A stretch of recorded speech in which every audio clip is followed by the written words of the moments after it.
Welcome to the show. My guest is Bob Stevens, the Vice President of Public Sector for Lookout. Bob, welcome to the discussion today. Thank you for having me. Let me set some context for our discussion. Let me take you back a little bit. 2012, I remember that time, Office of Management and Budget issued its digital and mobile strategy. Among the 29 goals of that strategy were things like using APIs and ensuring agencies buy devices and services in a more coordinated way. Now, here we are almost 6 years since that strategy was released. The discussion around mobility and mobile devices really has evolved quite a bit. Agencies now buy mobile devices through a centralized set of contracts in an effort to reduce fragmentation and duplication. There were 1,200 mobile agreements, 200 unique service plans at one point, costing the government over $1 billion a year. Now, also almost 6 years later, the acceptance and the ability to secure mobile devices has led agencies such as the Defense Department to develop a way for employees and soldiers to use mobile devices in secure spaces. In fact, the Committee on National Security Systems issued a new policy in November, giving the official in charge of that secure space the authority to decide if mobile devices will be allowed in that area. This policy covers secure spaces from the top secret rating down. Even with these signs of progress, the mobile environment remains complex and in need of better ways to secure, manage data, apps, and devices. And that's where our guest comes in. So once again, our guest is Bob Stevens, the Vice President of Public Sector for Lookout. So Bob, this whole discussion of mobile devices, seems like we've been having it now ever since the first iPhone 1 or whatever they called it back then, right? Talk a little bit about what the latest is with mobile devices. What are you seeing? It's been in the news a lot with the White House Chief of Staff, John Kelly, and his challenges. What are we seeing? What's the real threat here?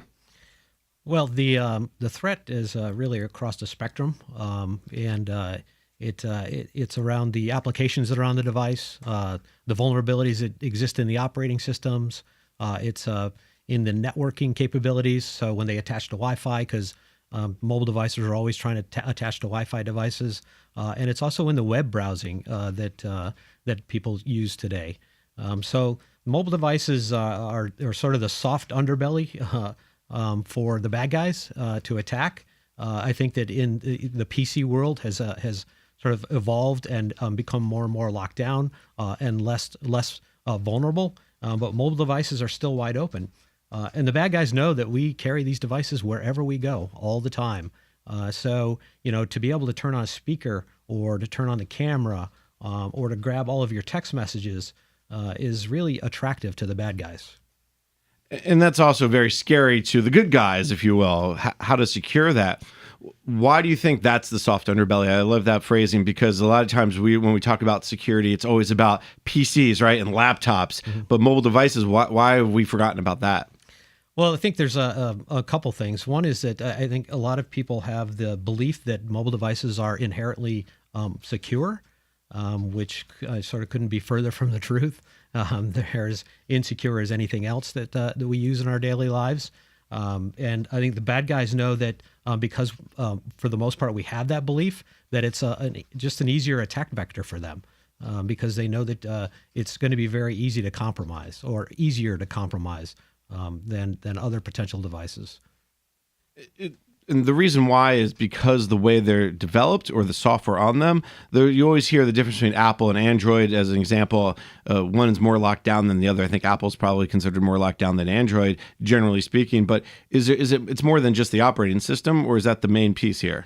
No, it is. It's the open system or open architecture that you're talking about.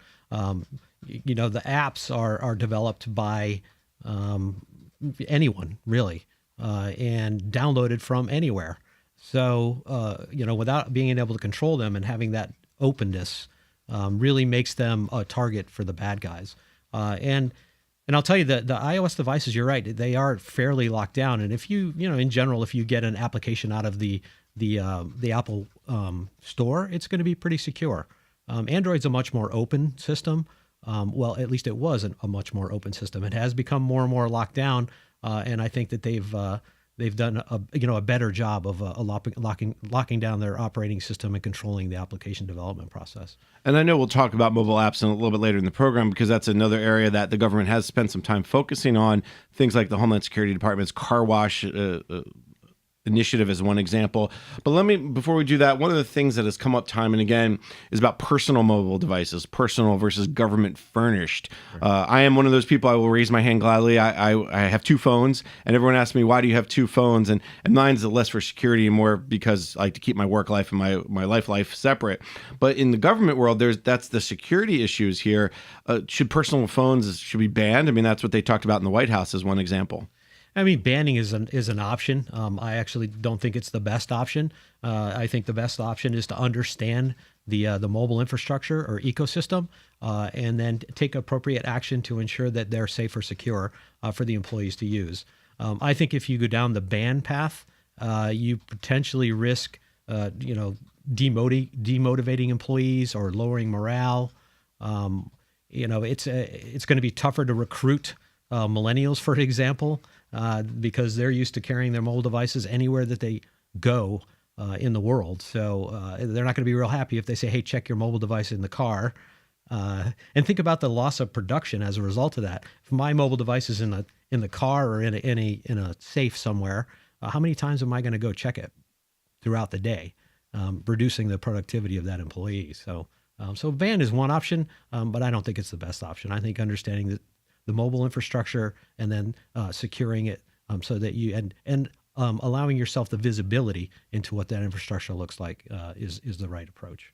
And I think that's a great point. It's the infrastructure side. Again, we talk about PCs being locked down. How do you lock down a PC? Well, you can do data rights management. You can do a whole bunch of things, but it's the back end that's really what you're talking about here. There's been a move. I've enjoyed this back to thin clients and zero clients with the PC side. So what do we do with mobile side when you talk about locking down the infrastructure? How do we do that? Yeah, it's a combination of things, and you've probably heard of mobile device managers. There's a few of them out there. I mean, that is a good policy enforcement tool and a great first step towards understanding your mobile infrastructure. There's the mobile threat protection, or MTP, solution that is more of an application that resides on the device and allows sort of near real-time analytics of the applications, the operating system, the Wi-Fi connections, the safe browsing, things of that nature. I think containers are another option that people should employ, which helps keep that personal life separate from the work life. And then there's a form of encryption. So it's not unlike a PC in that it takes, there's multiple layers that need to be put in place, but they are different layers. It's not the same. And I don't know that there's a real good understanding of that in the government. And it's interesting when you start talking about the different layers, they are better about it in the government when we talk about the PCs and stuff. Is there really a big difference between when you talk about the security side, between the PC side, the laptop side, and the mobile device side? Or is it just kind of turning your brain a little bit to say, what are we doing for this? Can we apply it to that? I think that there's a real gap in the understanding of what's required for security on a mobile device in the government. First of all, I don't think that the government they don't have a full deployment of mobile devices for all of their employees. So they believe that it's a very, restricted, sort of lockdown, safe infrastructure. And that couldn't be further from the truth. I mean, evidence is in General Kelly's his personal device that was compromised. They are a target for the bad guys. And as we mentioned, or we spoke about earlier, it's sort of the soft underbelly that the bad guys know and understand. It's interesting, the General Kelly piece of the challenge has started to really get people to think about whether mobile devices, we talked about the banning, but can those be locked down as well? Because if you're locking down a government furnished device, okay, I can accept that. But if you're going to lock down my personal device or restrict how I use my personal device, that's a productivity issue. That's a morale issue as well. And sometimes we've saw with certain agencies, when moved to BYOD, bring your own device, you only get one device. So those are all pieces and parts of the discussion. So let me start with the BYOD question. Are you guys seeing that is still popular, or did it ever gain any more popularity than from a few agencies? It really has not gained a lot of traction in the government. Although I would argue that most of the agencies have a BYOD situation, whether they like to admit it or not. You talked about it earlier. You have two devices. So if I'm a bad guy, which device am I going to go after? The one that I believe is locked down by the government, or the one that is likely to have no controls on it whatsoever? So As I mentioned, the government already has a BYOD situation, whether they like to admit it or not. And I think that they have to figure out how to ensure that both environments are safe. A lot of the government agencies that I've spoken to recently have said, hey, I can't do anything about that personal device.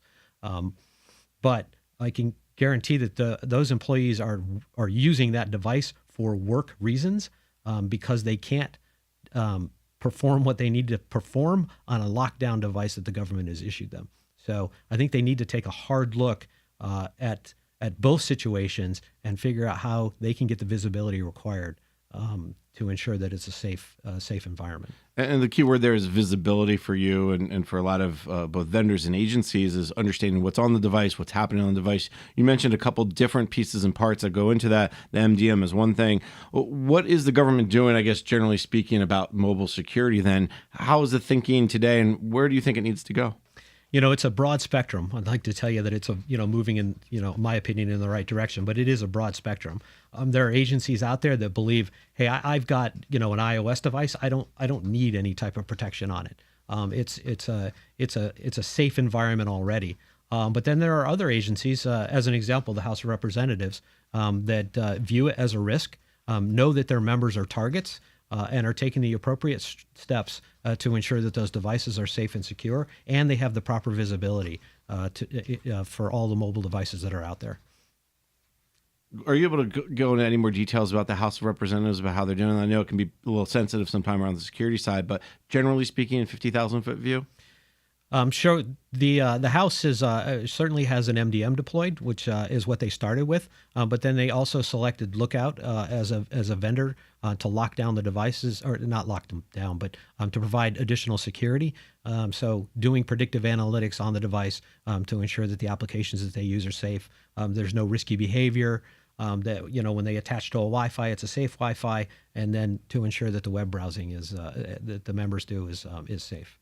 Now, beyond the House of Representatives, are you seeing other trends among your other clients in the government? For instance, are large agencies more adept than small agencies, or vice versa? Or what are you seeing from clients? Yeah, ironically, it's the smaller government agencies that decided to go with a solution like Lookouts long before the larger agencies. It may be because it's a less daunting task. They have less devices to worry about, but it's been the smaller agencies that have paid more attention to mobile security sooner rather than later.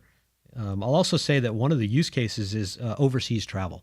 So if they've got a lot of employees that are traveling overseas, that really scares the government agencies, and they want to ensure that those devices are safe when they go and when they come back, so that there's no malware planted while they were there, or it wasn't exploited in some way.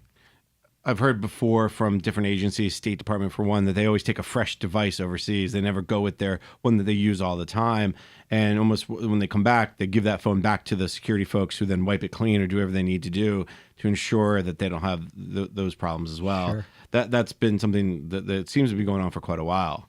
Yeah, the use of burner phones is definitely. I wasn't going in that direction. I mean, well, that's what they call them. That's what they are. We might as well call them the same thing. But it's expensive. It's very expensive. And let's face it, when government employees are traveling overseas, they want the same, luxuries, I'll put it, that they get when they're here and they use their mobile device. As an example, they may have a travel app that they need to access, which isn't on the burner device. And yeah, I think you're right, because so many times we all have our own devices, and we want our devices to be what's on our devices. The games we play, silly as it sounds, there's a lot of people probably have games that relaxes them and gets their mind off work. And the same thing with the other apps that you do for expense reports and other things. So I think you're absolutely right. Bob, let's take a quick break. When we come back, we can continue this discussion. My guest is Bob Stevens, the Vice President of Public Sector for Lookout. I'm Jason Miller, and you're listening to the Innovation in Government, sponsored by Caresoft on federalnewsradio.com and 1500 AM.